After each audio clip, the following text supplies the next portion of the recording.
இத கேக்குற நீங்க உங்க வாழ்க்கையில இப்படி எப்பவாவது நடந்திருக்கான்னு கொஞ்சம் யோசிச்சு பாருங்களேன். அதாவது உங்கள சுத்தி எல்லாமே ரொம்ப சரியா இருக்கும். பேங்க் அக்கவுண்ட்ல பணம் இருக்கும், உடம்பு நல்ல ஆரோக்கியமா இருக்கும், பெரிய பிரச்சனைன்னு எதுவுமே இருக்காது. ம் ஆமா, ஒரு குறை இல்லாத நிலைமை. கரெக்ட். ஆனா உள்ளுக்குள்ள ஏதோ ஒரு இனம் புரியாத கவலை, ஒரு வெறுமை உங்கள வாட்டிக்கிட்டே இருக்கும்.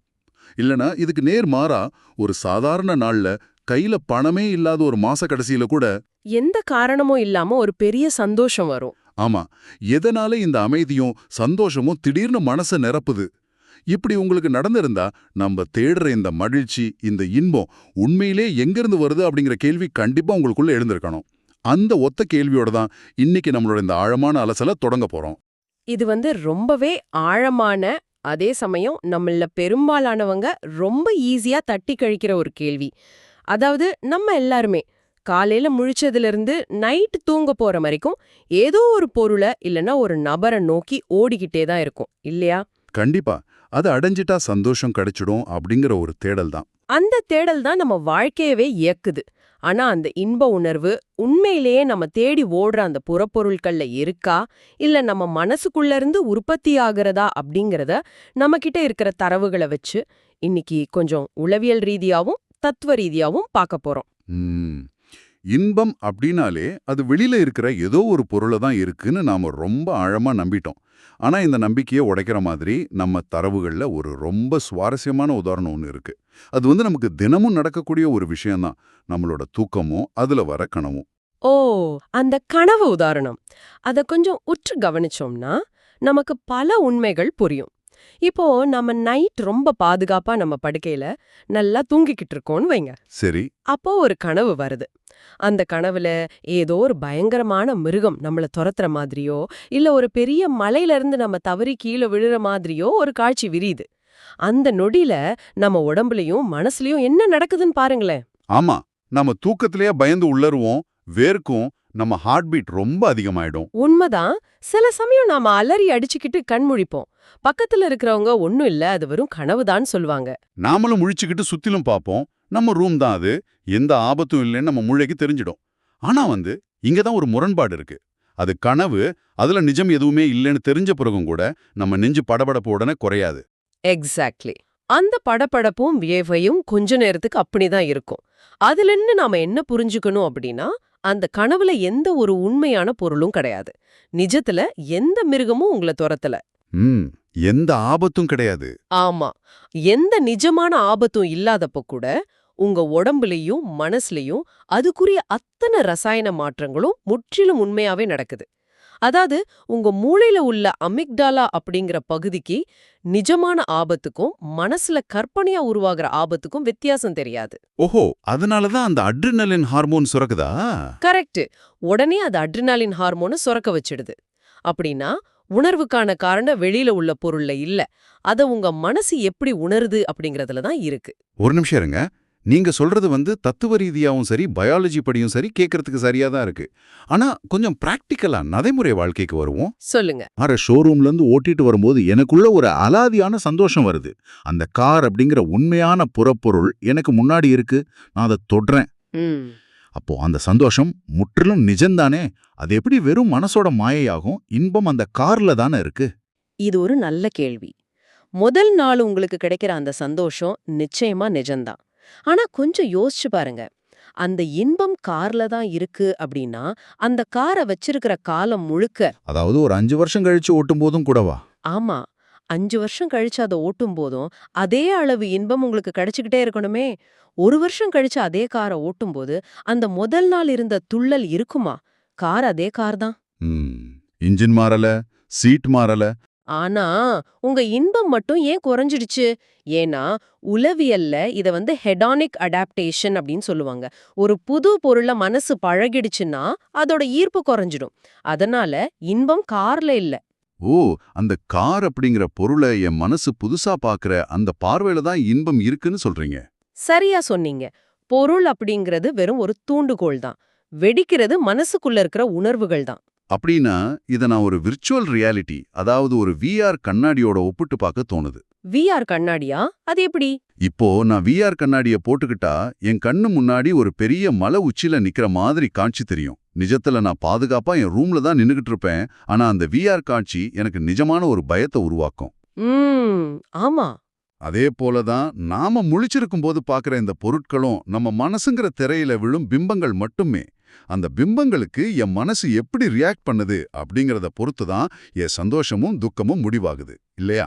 ரொம்ப அருமையான ஒப்பீடு. ஒரு சின்ன VR காட்சி உங்களுக்கு நிஜமான வேர்வைய கொண்டு வரும்போது, நாள் முழுக்க நம்ம முழிச்சிருந்து பார்க்குற விஷயங்கள மனசு எவ்ளோ பெரியதா உருவாகம் பண்ணுன்னு யோசிச்சு பாருங்க. ஆமா, நம்ம மனசோட திரையில தான் ஒட்டுமொத்த உலகமும் ஓடிக்கிட்டு இருக்கு.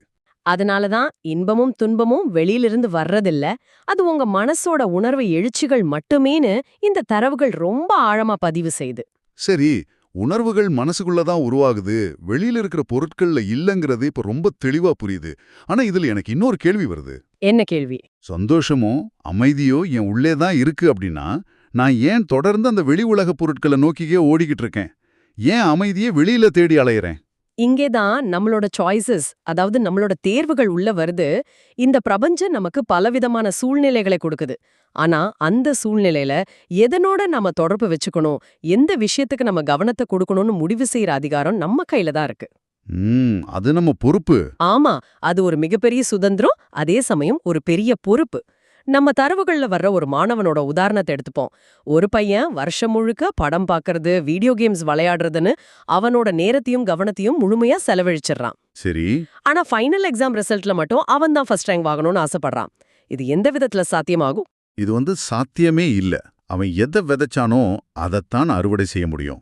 இதை நினைக்கும்போது நம்ம அன்றாடம் பண்ற ஒரு முரண்பாடு எனக்கு ஞாபகத்துக்கு வருது. என்ன அது? இதை கேட்டுட்டு இருக்கிற நீங்களும் கொஞ்சம் உங்களோட பொறுக்கி பாருங்களேன். நாம பல நேரங்கள்ல கையில ஸ்மார்ட் போனை வச்சுக்கிட்டு மணிக்கணக்கா சோஷியல் மீடியாவில் ஸ்க்ரோல் பண்ணிக்கிட்டே இருக்கோம். அங்க மத்தவங்க சண்டை போடுறத பார்க்கறோம், தேவையில்லாத விவாதங்கள்ல ஈடுபடுறோம். ஆமா, நெகட்டிவிட்டி தான் அதிகம். அதுக்கப்புறம் நாள் முடிவுல எனக்கு வாழ்க்கையில நிம்மதியே இல்ல, ஒரே ஸ்ட்ரெஸ்ஸா இருக்குன்னு புலம்புறோம். நாம அந்த மாணவனை போல தான் இருக்கோம். அமைதியை தேடுறோம் சொல்லிக்கிட்டு நாள் முழுக்க சலசலப்பான விஷயங்களோட தொடர்புல இருக்கோம். அதுதான் பிரச்சனை. நாம தேடுறதையே கண்டடைவோம் அப்படிங்கிறது ஒரு மிக சிறந்த உளவியல் விதி.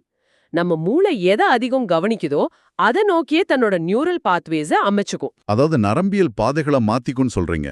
ஆமா, நீங்க நாள் முழுக்க சலசலப்பையும் கோவத்தையும் தேடினா உங்க மூளை எப்பவுமே சலசலப்பா இருக்கிறதுக்கே பழகிடும்.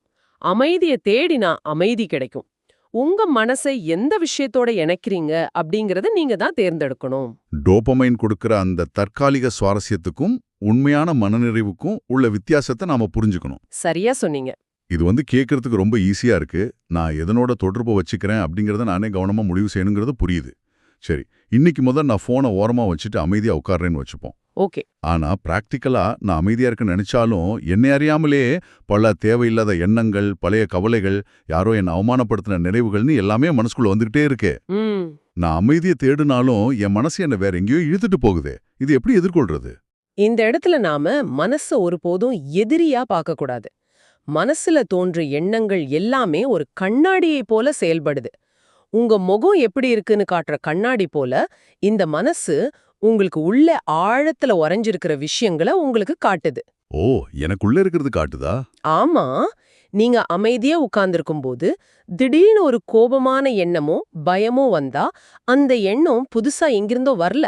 அது ஏற்கனவே உங்களுக்குள்ள இருக்கிற ஏதோ ஒரு தீர்க்கப்படாத உணர்ச்சியோட பிரதிபலிப்பு தான். அப்படின்னு இந்த எண்ணங்கள் வரும்போது நான் என்ன பண்றது? அது கூட சண்டை போடக்கூடாதா? இந்த கெட்ட எண்ணம் எனக்கு வரக்கூடாதுன்னு அதை அடக்க முயற்சிக்க கூடாதா? சண்டை போட்டா அது இன்னும் வலுவடையும். உளவியல்ல இத ஐரானிக் ப்ராசஸ் தியரி அப்படின்னு சொல்லுவாங்க. ஐரானிக் ப்ராசஸ் தியரி அப்படின்னா? அதாவது நீங்க ஒரு வெள்ளைக்கரடியை நினைக்க கூடாதுன்னு முடிவு பண்ணிட்டீங்கன்னா அடுத்த 10 நிமிஷத்துக்கு உங்க மனசு அந்த வெள்ளைக்கரடியை மட்டுமே தான் நினைக்கும். ஆமா, கரெக்ட் தான். வேண்டான்னு நினைக்க அதுதான் வரும். அதுபோலதான் எண்ணங்களும். மனசுல எழும் எண்ணங்களை அது நடந்து முடிஞ்சவைகளின் உண்மைகளை புரிஞ்சுக்கவோ இல்ல வரக்கூடிய விளைவுகளை காண்பிக்கவோ வர்ற ஒரு சிக்னலா மட்டுமே நீங்க பார்க்கணும். அது ஒரு தகவல், அதை கடந்து போக அனுமதிக்கணும். அப்படியானால் இதை காரோட டேஷ்போர்ட்ல எரியிற வார்னிங் லைட் மாதிரி சொல்லலாமா? வார்னிங் லைட், ஆமா சொல்லுங்க. இப்போ காரை ஓட்டிக்கிட்டு போகும்போது திடீர்னு இன்ஜின்ல ஆயில் குறைஞ்சிடுச்சுன்னு டேஷ்போர்ட்ல ஒரு சிவப்பு லைட் எரியும். நான் அந்த லைட்டை பார்த்து கோபப்பட்டு அந்த லைட்டை ஒரு சுத்திலால அடிச்சு உடைக்க மாட்டேன். நிச்சயமா மாட்டீங்க. ஏன்னா அந்த லைட் பிரச்சனை இல்லை, அது ஒரு சிக்னல். இன்ஜின்ல ஏதோ பிரச்சனை இருக்கு அப்படிங்கறத எனக்கு காட்டுற ஒரு எச்சரிக்கை. அதே போலதான் என் மனசோட எண்ணங்களும். நான் எண்ணங்களோட சண்டை போடுறது அந்த டேஷ்போர்ட் லைட்டை உடைக்கிறதுக்கு சமம். ரொம்ப சரியான பாயிண்ட். அதுக்கு பதிலா அந்த எண்ணம் எதை காட்டுது, எனக்குள்ள எந்த இடத்துல பிரச்சனை இருக்குன்னு தேடணும் இல்லையா? மிக சரியான கோணம். அந்த வார்னிங் லைட்டை ஆஃப் செய்ய நினைப்பதை விட அந்த சிக்னலை ஏத்துக்கிட்டு அது எந்த ஆழமான பிரச்சனையை காட்டுதுன்னு பாக்குறது தான் முதிர்ச்சி. ஒரு பயம் வந்தா நான் ஏன் இதை நினைச்சு பயப்படுறேன், என் பாதுகாப்பின்மை எங்க இருக்குன்னு உங்களை நீங்களே கேட்டுக்கிறது தான் அந்த இன்ஜினை சரி செய்யற முறை. சூப்பர். சரி, மனசோட சிக்னல்களை புரிஞ்சுக்கிட்டோம், அது காட்டுற எச்சரிக்கையை உணர்ந்துட்டோம், அதுக்கான காரணத்தையும் தேடிட்டோம். ஆனா ஒருவேளை அந்த சிக்னல்கள் நம்மால மாற்றவே முடியாத ஒரு கடினமான சூழ்நிலையை காட்டுனா என்ன செய்யறது? மாற்ற முடியாத சூழ்நிலைனா? உதாரணமா, நமக்கு ரொம்ப நெருக்கமான ஒருத்தரோட இழப்பு, இல்ல நம்மால கட்டுப்படுத்த முடியாத ஒரு பெரிய நோய், அதாவது காரோட இன்ஜின் முற்றிலுமா வெடிச்சு சிதறிடுச்சு, அதை நம்ம கையால சரி செய்யவே முடியாது அப்படிங்கிற நிலை வரும்போது இந்த உளவியல் என்ன சொல்லுது? மனித வாழ்க்கையோட மிக கடினமான பகுதி இதுதான். இங்கதான் தத்துவமும் உளவியலும் இணைந்து ஒரு மிக ஆழமான தீர்வை நோக்கி நகர்றது. அதாவது நடக்கக்கூடிய விஷயங்களை ஏத்துக்கிட்டு மாற்றக்கூடியவைகளை நம்மால முடிஞ்ச வரை முயற்சி செஞ்சு மாத்திட்டு மத்தவைகளை அந்த மாபெரும் பிரபஞ்ச ஆற்றல் கிட்ட இல்லனா இறைவன் கிட்ட விட்டுடணும் அப்படிங்கிற ஒரு தெளிவான நிலையை நாம் அடையணும். மத்தவைகளை விட்டுடணும், இதத்தான் நாம சரணடைதல் அப்படின்னு சொல்றோமா? ஆமா, அதேதான். ஆனா இத கொஞ்சம் தெளிவா பேசணும். எனக்கு ஒரு தயக்கம் இருக்கு. எல்லாவற்றையும் அப்படியே விட்டுறது அப்படின்னா நான் எந்த முயற்சியும் செய்யக்கூடாதா, எல்லாம் அதுவா நடக்கணும் உட்கார்ந்துடுறது ஒரு விதமான சோம்பேறித்தனம் இல்லையா? பொறுப்புல இருந்து தப்பிச்சுக்கிற செயலா தோணுதே. இல்ல, இது பலரும் தப்பா புரிஞ்சுக்கிற ஒரு இடம். சரணடைதல் அப்படிங்கிறது ஒருபோதும் பலவீனமான செயல் கிடையாது. அப்படியா? பின்ன எப்படி? மாற்றக்கூடியவைகளை மாற்றுவதற்கு உங்க கைகள்ல இருக்கிற முழு ஆற்றலையும் உழைப்பையும் நீங்க பயன்படுத்தணும். அதுல எந்த சமரசமும் கிடையாது. ஆனா சில விஷயங்கள் மனித சக்திக்கு அப்பாற்பட்டவை அப்படிங்கறத உணர்ந்து அதை எதிர்க்காம ஏத்துக்கிறது தான் சரணடைதல். ஓ, ஓகே. உளவியல் ரீதியா பார்த்தா நம்மால கட்டுப்படுத்த முடியாத ஒன்ன கட்டுப்படுத்த நினைக்கும் போதுதான் நமக்கு தாங்க முடியாத மன அழுத்தம், அதாவது ஸ்ட்ரெஸ் உருவாகுது. ஆமா, அது உண்மைதான். ஆற்றோட நீரோட்டத்தை எதிர்த்து நீந்துறதை விட அந்த நீரோட்டத்தோட இணைந்து மிதக்கிற மாதிரி தான் இது. அது நம்ம கட்டுக்குள்ள இல்லாத விஷயங்களை அதை விட பெரிய ஒரு பிரபஞ்ச அமைப்பு கிட்ட ஒப்படைக்கிற ஒரு மிகப்பெரிய மன முதிர்ச்சி. அதாவது நான் முயற்சி செய்ய வேண்டிய இடத்துல என் 100% உழைப்ப போடணும். ஆனா அதோட முடிவையோ இல்ல என்னால இனி ஒன்னும் செய்ய முடியாதுங்கிற நிலையையும் நான் ஏத்துக்கிட்டு அதை அந்த பிரபஞ்சத்தோட ஓட்டத்துக்கிட்ட கொடுத்துடணும். உங்கம் அதோட பரிணாம வளர்ச்சியோடு ஒரு தொடர்ச்சி. இங்கதான் கர்ம வினை அப்படிங்கிற ஒரு கருத்தையும் நாம தர்க்க ரீதியா பார்க்க முடியுது. கர்ம வினை, அதாவது காரணமும் விளைவும். கரெக்ட். கர்ம வினைங்கிறது ஏதோ ஒரு மாயச் சொல் இல்ல, அது காஸ் அண்ட் எஃபெக்ட் அப்படிங்கிற இயற்கையோட நியதி. நாம செஞ்ச செயல்களோட எடுத்த முடிவுகளோட தொடர்ச்சியாவே சில சூழ்நிலைகள் உருவாகுது. அந்த சூழ்நிலைகளை தவிர்க்க முடியாது. ஆனா நம்ம ஈகோவை விட்டுட்டு அந்த சூழ்நிலையை அப்படியே ஏத்துக்கிட்டா அந்த பிரபஞ்சமே அந்த கடினமான சூழ்நிலையில இருந்து நம்மள கடத்தி செல்ற ஒரு வழியையும் காட்டும். இது உண்மையிலேயே ஒரு பெரிய சுமைய மலையிலிருந்து இறக்கி வச்சது போன்ற ஒரு நிம்மதியை தருது. எனக்கு வர்ற ஒவ்வொரு பெரிய பிரச்சனையோடும் நான் தனியா போராட வேண்டியதில்லை. என் கைகளை மீறிய விஷயங்களை நான் ஏத்துக்கிட்டு அமைதியாயிடலாம் அப்படிங்கிறது ஒரு பெரிய ரிலீஃப். கண்டிப்பா அந்த நிம்மதி தான் உண்மையான இன்பத்தோட தொடக்கம். நம்மால முடியாத விஷயங்களை தீர்ப்பதும் காப்பதும் அந்த இயற்கையோட வேலை. நம்ம வேலை நடக்கிறது முழுமையா ஏத்துக்கிறதும் நம்மால முடிஞ்ச செயல்களை செய்யறது மட்டுமே. இத உணர்ந்துட்டா அந்த மன நெஞ்சு, அதாவது எந்த சூழ்நிலையும் தாங்கி நிக்கிற ஒரு அசாதாரண மன உறுதி நமக்கு தானாகவே கிடைச்சிடும். இன்னைக்கு நாம ரொம்ப முக்கியமான பல ஆழமான விஷயங்களை பேசிட்டோம். இன்பம் அப்படிங்கிறது வெளியில இருக்கிற கார்லயோ பொருள்லையோ இல்ல, அது நம்ம மனசு உருவாக்குற பிம்பம் அப்படிங்கறத அந்த VR கண்ணாடி உதாரணம் மூலமாகவும் கனவு மூலமாகவும் பார்த்தோம். ஆமா. அதுக்கப்புறம் எதை நோக்குறோமோ அதுவாகவே மாறுறோம் அப்படிங்கறதால நாம எதை தேர்ந்தெடுக்கிறோம் அப்படிங்கிற பொறுப்பு நம்மகிட்டயே இருக்குன்னு விவாதிச்சோம். மனசை எதிரியா பார்க்காம அதோட எண்ணங்களை ஒரு டேஷ்போர்ட் சிக்னலா பார்த்து உள்ள இருக்கிற பிரச்சனையை சரி செய்யணும் அப்படிங்கறதையும் உணர்ந்தோம். ரொம்ப சரியா தொகுத்து சொல்றீங்க. கடைசியா நம்மால மாற்ற முடியாத சூழ்நிலைகளை எதிர்த்து போராடி மன அழுத்தத்தை வளர்த்துக்காம எப்படி பிரபஞ்சத்துக்கிட்ட சரணடைஞ்சு நிம்மதி பெறுறது அப்படிங்கறதையும் அலசணும். ஆமா, வாழ்க்கை பயணத்துல ஏற்ற தாழ்வுகள் வரத்தான் செய்யும். ஆனா அந்த சூழ்நிலைகளை தாங்கி நிக்கிற அந்த மன நெஞ்சு, அந்த உறுதி தான் நமக்கு தேவை. அந்த உறுதி இருந்தா எந்த சூழ்நிலையும் நம்மள வீழ்த்த முடியாது. ரொம்ப அருமையான வார்த்தைகள். இந்த அலசலை கேட்குற உங்களுக்காக ஒரு சின்ன ஆனா முக்கியமான கேள்வியோட நாங்க நிறைவு செய்றோம். நம்ம மனசு அப்படிங்கிறது நாம எதோட தொடர்பு வச்சுக்கிறோமோ அதையே பிரதிபலிக்கிற ஒரு கண்ணாடி அப்படிங்கிறத இன்னைக்கு நாம தெளிவா பார்த்தோம். நாம விஆர் கண்ணாடியில எதை காட்டுறோமோ அதுவே நம்ம உடம்புக்கும் மூளைக்கும் நிஜமாகுது. அப்படின்னா இன்னையிலிருந்து உங்க மனக்கண்ணாடியோட முன்னாடி எந்த மாதிரியான உணர்வுகளையும் எண்ணங்களையும் நீங்க நிறுத்த போறீங்க? ஆமா, அது ரொம்ப முக்கியமான முடிவு. உங்க வாழ்க்கையில நடக்கிற ஒவ்வொரு விஷயத்தையும் பார்த்து கோபங்களையும் பயங்களையும் சலசலப்பையும் மட்டுமே பிரதிபலிக்கிற ஒரு கண்ணாடியா உங்க மனசை வச்சிருக்க போறீங்களா?